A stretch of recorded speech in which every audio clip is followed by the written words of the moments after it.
back, ladies. So today we are talking about energy drainers. So how to deal with energy drainers and vampires, I guess they call them. Is that what they call them?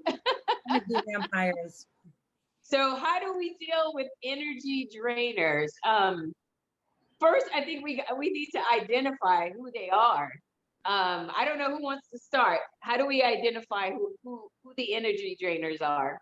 I feel like energy drainers, it doesn't have to be it doesn't have to be like just a certain people all of the time. It can be anybody at certain times, you know? And it's not like, it doesn't have to be malicious either. Cause I think sometimes when someone you love is draining you, you don't want to say, you know what I'm saying? You don't want to bring it there because it feels like, well, they don't normally drain my energy, or they do a lot for me. So maybe I should, just deal with this.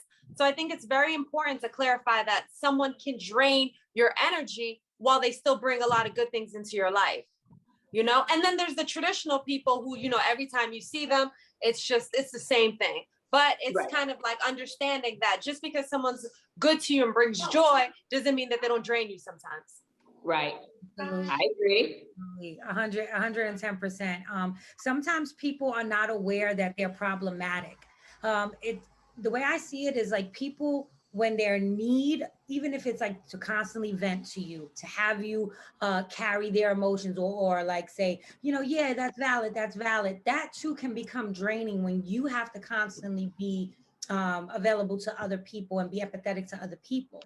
And so that alone, a person might not know, like they're just sitting there, like being themselves, like, oh, you're my friend. You have to be there under those titles, so they're not aware. They're draining you. They require so much attention. It's like, I love you, and I know you don't mean to, but this is heavy and it's a lot. I wrote down some energy draining habits, right? So there are people who complain a lot. They're usually very critical. They have all the depressing news around the world. They're overly dramatic, so they make a big deal out of small things. They're histrionic, they're narcissistic, difficult to please. They're always upset with someone. They always got some shit going on. I would call, and I heard this somewhere, I would call them a professional victim. Because I have a few of them in my life. They're professional victims. There's always some shit going on with them. And they're needy, or they're probably really stubborn in their thinking. So do you guys have any experience? Because I have actually somebody I had to let go probably over the last year, because I just felt like I was giving and giving and giving and giving and giving, and I just got tired of giving.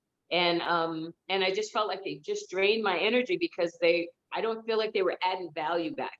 And they had actually some problems. They did. It wasn't like they didn't, but it's just like that's their circumstance all the time, and it's not really my fault to carry their feelings. So and I just really had to just like disconnect myself from them. And they've been a friend of mine for a really long time. So you guys have any experience with some energy drainers? Plenty.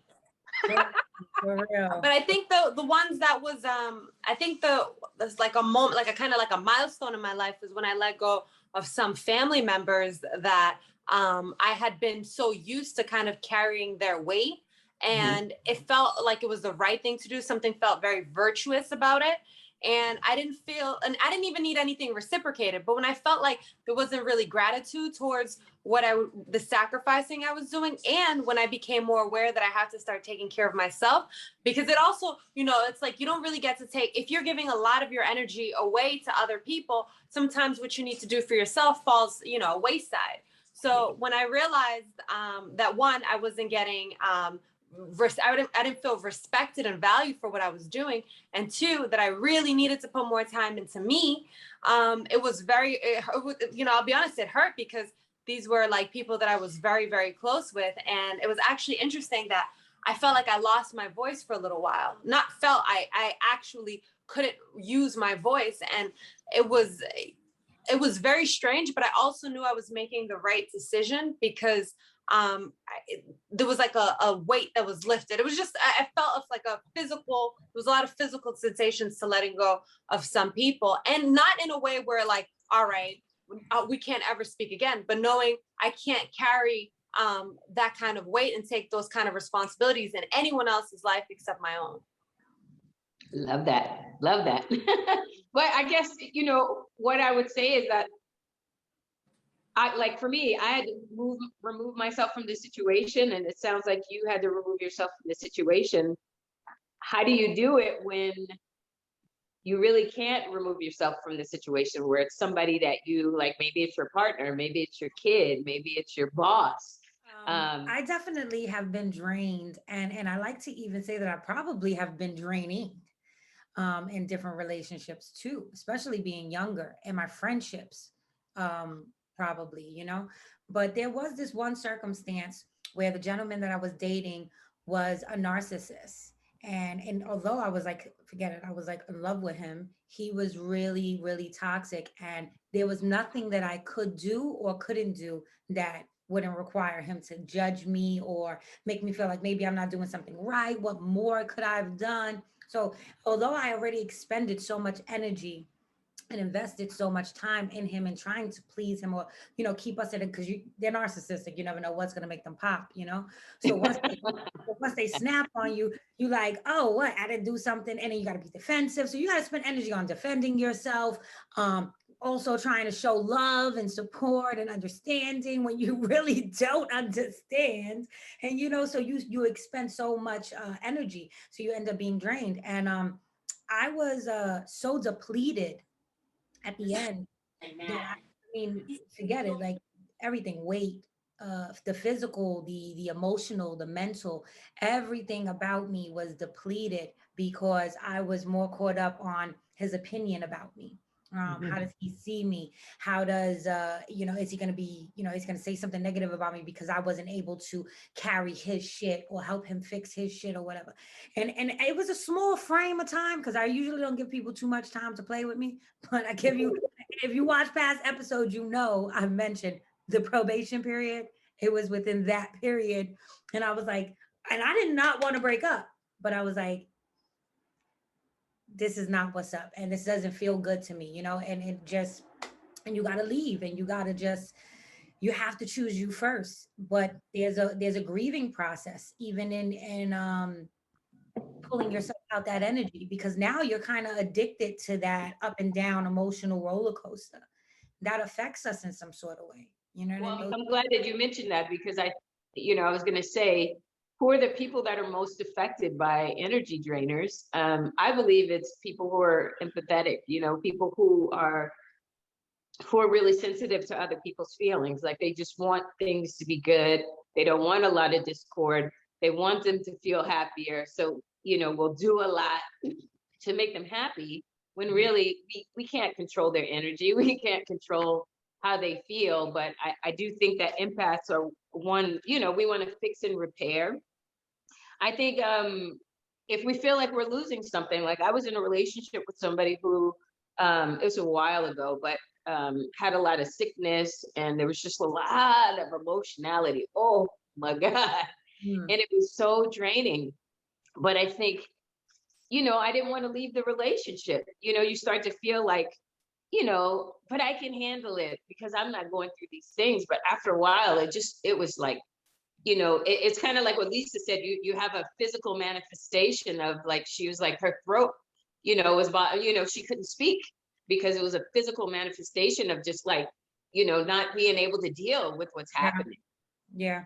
I lost so much weight in that one dynamic. I remember and I've always been small, but being naturally tiny and then also being depleted, the self-care had started to dwindle. It manifested in my physical as like me losing a lot of weight and just looking like I was literally being sucked dry. When you said different kind of relationships, I was going to mention with kids, that's something that I think has, because I do know and encounter and experience that with kids sometimes. And I think it's very important to remind them, what you're doing for them, remind them to be grateful, remind them where they are. And instead of just, like, oh, well, placating or letting them do whatever they want, or like they'll get over it. We have to start teaching these habits young. Like, no, it's not okay. I'm not going to baby you. I'm not going to act like what you're doing is okay because of whatever age you're at. No, you got to start learning from the very beginning. Hey, you know, this kind of behavior is not acceptable. People don't want to see it. People don't want to deal with it. It's not good for you. It's like a poison in your system, you know, when they just start, you know.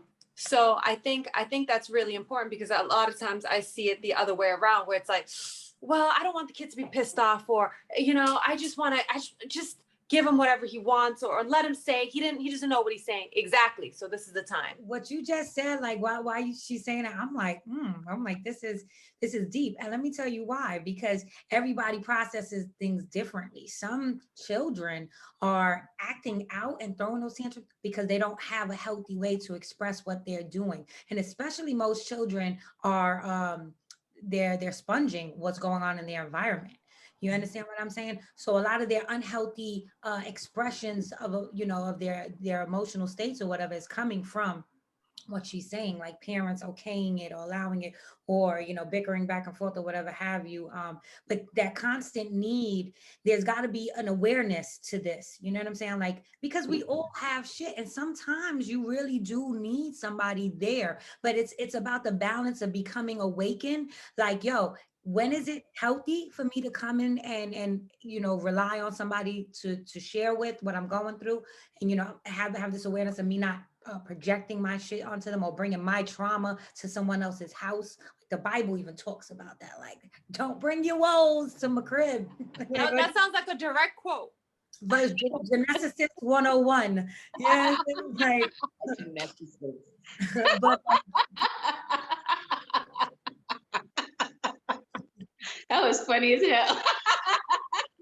You know, the way that I see life is I take full accountability for everything, right? So if someone energetically is behaving in a way, I believe it's feedback for me. So if it's, you know, if kids are acting out, a lot of times they don't know how to manage their emotions. And unless we teach them how to manage their emotions, you know, usually what we do is, or at least that's what kind of happened to me when I was a kid, like they just address the behavior, but don't address what is happening underneath. But I feel like we're getting all the way away from energy drainers. But I do want to say that the only way that somebody can take away your energy is if you allow them to. So it's just like, I'm sorry, because I gotta say this. I'm sorry, because she's like, I think we get way off of energy draining. I'm like, kids is the biggest energy drainers out, bro. But it's not their fault, Sherelle. And the problem is with that, what happens, those kids become adults and then they become your relationship partners. And then it's just this whole cycle, you know, instead of addressing it in the beginning. And kids notice, they pick up on things. I'm with some kids this week, and one of them said to me the other day, "You're so different. Like, is it because you have so much going on right now that you're just more cool and leveled out?" I was like, "What do you mean?" "Oh, well, you used to be more, you know, just telling people what to do." And I was explaining, no, now I'm working on my energy. Because if I'm not accepting certain things, you know, not to come with certain behaviors, you know, not to bring it here. So now I'm doing the energetic work, and then the child can see, okay, you know, at least it still means business, but it's less threats now. You know, a lot of times when adults are doing work, they don't want to make the kids do it right away because they don't know the results of it. But I think any kind of spiritual work, energetic work, bring your whole family along, anyone who's open for it, or that you're responsible for. You know, it doesn't have to be all of it, but some of it. Being still, journaling, you know, writing it out, taking a walk, learning to take a nap if you're so angry. These type of things, I think it's so important we start seeing it like in the whole family, not like, okay, I'm gonna go hide and meditate and get away from the energy drainers. Yeah, right. You know, I want to make sure that we give people tools to be able to handle this. So, you know, I feel like most of it, like the energy drainers, like you just said, they're like family members. They're people that are close to us that we probably feel like we can't just like separate from, or they're our partners, right? They're somebody we've been in a relationship with, and we're trying to. So I think that's where I want to go with this. Like, how do we, you know, if the answer is not just like leave them, right? Because we can't leave the kids. we can separate from them, or we can do at least was saying, it's like we master our energy so that we are not vibrating with negativity and hyperactive, behavior or whatever, that we are more of an example. But I want to talk about this because I feel like people have this in their relationships or maybe at work with their bosses, and they can't always just leave. Like I know Lisa said in the last segment the last episode we were talking about, when I was saying how I was dealing with my neighbor who was like, whatever, and I just disconnected. And Lisa was saying, well, maybe somebody doesn't have the privilege of not having to go to an office every day. So if you have to go and deal with this boss every day, you got to deal with these kids every day, you got to deal with a partner every day. Like, how do you handle this situation when you feel like they're just draining everything from you? Like Lisa was saying, try to get them, involved. With the kids is different because you're responsible for them. You can actually be like, listen, this is what this time is for. And it's a difference because now you can like introduce them to the same type of work you're doing. So it's not like you're just leaving them or separating from them, you're including them. Now, in a relationship with a partner, I think that's a little different because this is an adult. This is a person who's in charge of their own personal shit and how they're going to process things. Now, if you're telling them like, listen, you require a lot, leaving is not an option because I'm committed and I'm willing to be, patient and understand how you process things. These are the options. You can join me if you're willing to, but if not, you have to set aside time and at least communicate it with them. Like, listen, this is what I'm going to be doing to balance myself out, to regenerate my own energy, to recalibrate myself. So that way I'm in a space that's healthy enough to process with you, to go through what you're going through. Because if you're not like you really don't got a fighting chance if they're not willing to also work on themselves. So if leaving and separating yourself physically or for a while, whatever, is not an option, you have to create yourself an experience where you're doing the healthy things for you and allowing them access to it, but also setting boundaries around it, because an energy drainer don't want you to do what's good best for you, because they require you, they need your supply. Your attention is a supply for them. So you have to be able to come to a compromise where it's like, if I'm going to stay in this commitment, we're talking partnerships, right? If I'm going to stay in this commitment and I'm going to be loving and supportive of the way you're processing your things, then you need to allow me. You can't really, it's not even allowing me, but I need this too. And you don't have access to it. You can if you do it this way. If you don't do it this way, you can't have access to it, or this is going to fall apart. Because really, like, what else can you do after a certain amount? Because the energy drain is already abusing and taking too much without reciprocating energy back. That's the whole point of them being a vampire. Can we talk about what that even looks like? Because someone has asked me before about that kind of work. And then I say, well, you just got to listen to yourself, meditate. And it didn't seem like concrete steps to telling someone, how do you go from having all of this energy that's kind of toxic by the time you relate to other people? How do you start cleansing yourself of that so that you can come to, because if someone comes to me and say they trust me, they care about me, I want that to be our relationship. I want that to be what's flowing. And obviously I imagine that's what most people want from the other side too. So what kind of steps to really say, okay, this is how I can clean up my energy. This is how I can be more available to a different kind of relationship, other than telling them meditate.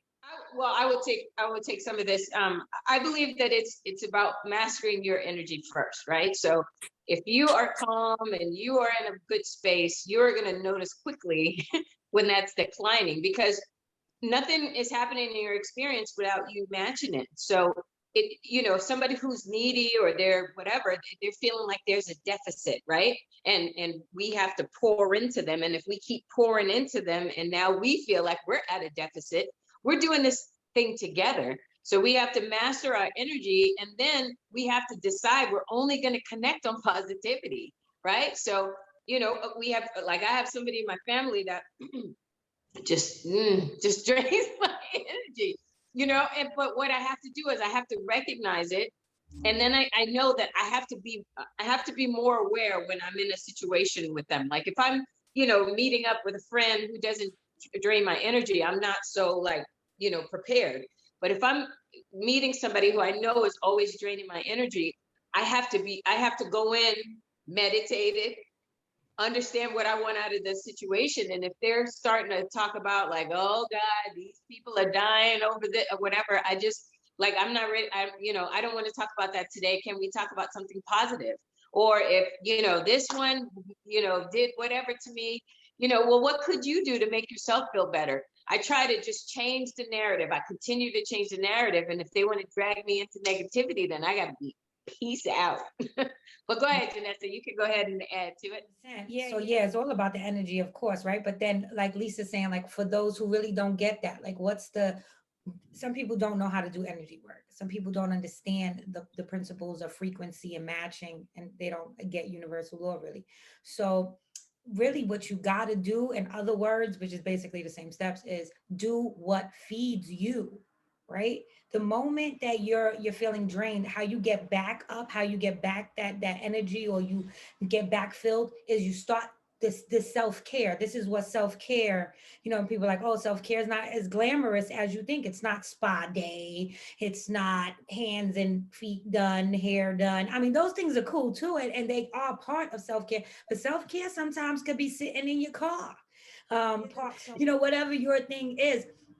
People have to start doing the things that make them feel good, so that way they can remember, like, oh, these are the things that I enjoy. When you start to raise your own vibration, now we're talking frequency and match and energy. When you raising your vibration and you're doing the things that you like to do, you are now raising the bar. So now, even in your unhealthy connection with this drainer, you should be able to start being able to recognize that you're not aligned with this person, which is why you're becoming drained. Right? Because as I'm listening to us, I'm starting to feel like we are not supposed to be really with the drainers. The drainers are actually, although the children is a different situation, right? You're in charge of them.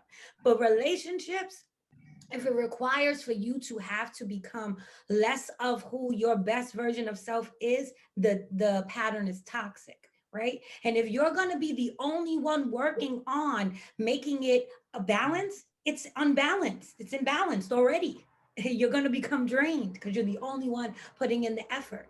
So really, you have to raise your own vibration, which is what Sherelle was saying. Raise your own vibration. Do the things that you love to do. And when you start doing them, I don't care if that's making yourself a restaurant in your own apartment and feeding yourself, taking yourself out to dinners, movies, buying yourself flowers, getting your hair done, looking fly, giving yourself a hot bath, reading a book. I don't know, even men doing their own thing, chilling with the dudes, playing some sports. I'm gonna interject for a little bit, because I think this is where I think people need more specific tools, because when you're in, because this is what we think about. We think about, like, that parent that we've got to take care of, or that we don't really, not that you don't have a choice, because you always have choices, but you're in charge of them. You may be just in charge of kids, but you may be in charge of your parents, or you may be living with somebody who's got some kind of sickness or whatever, that you want to do your life, but you've got to take care of them. So I think, or at least I thought that's what she was saying, is like, so how do you specifically do it in the moment? How do you specifically do it when somebody is like being negative? It's a matter of perception. In a circumstance like that, your perception is really determining what vibration you on and what kind of reality you're creating for yourself. Because if you are taking, like, let's say for instance, my grandmother, right? My grandmother has dementia right now. If I was in charge of taking care of her, and every time she chooses to forget and she's asking me the same thing over and over and is draining me, because I'm like, you know what I mean? It's really up to me on how I see this. Do I see this as, oh, I'm drained because I got to constantly repeat this to this lady who doesn't get it? If I'm looking at it in this sense, then maybe it will feel heavy on me.